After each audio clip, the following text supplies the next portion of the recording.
Welcome back, guys. We're going to continue learning about semantic markup in HTML, and in this video we'll learn about how to use abbreviation and acronym in HTML. So let's get started.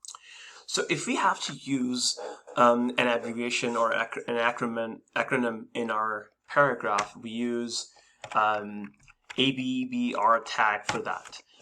So let's look at an example how we use it. So let's say I'm writing a paragraph. So 1 second. I'll just delete this for now.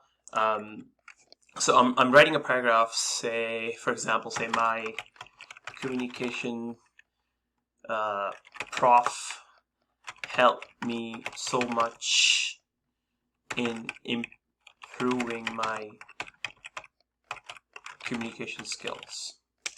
So this, I have used this acronym right here, and the users will not know what this means. Some people will know, some people will not. So for that, we can use the abbreviation tag and help our user understand what we really meant. So I will have that tag, opening tag, and then closing tag.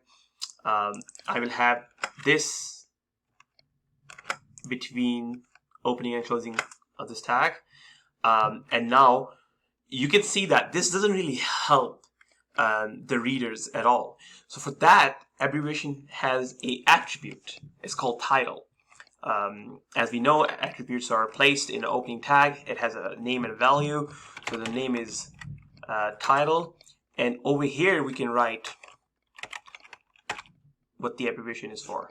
So now if you go to your browser, if you hover over that, you'll be able to see professor. So this way we can write abbreviations in our HTML paragraphs. Now let's get to acronyms.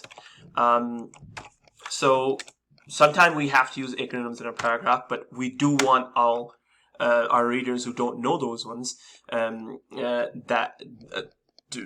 to let them know what they really means. For example, I'm writing, I am learning HTML and I really love it.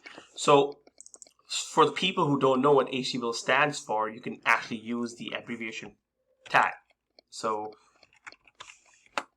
I'll just use this tag here, write HTML in it. As you can see, without the attribute, it means nothing. So we learned the attributes gives an extra information to the elements. So in this case, we need title, and we can write hypertext markup language. And if you actually hover over the HTML, it actually tells you what this HTML stands for. So guys, this is what abbreviations and acronyms, this is how abbreviation and acronym can be used in HTML. So this is it for this video. See you in the next video.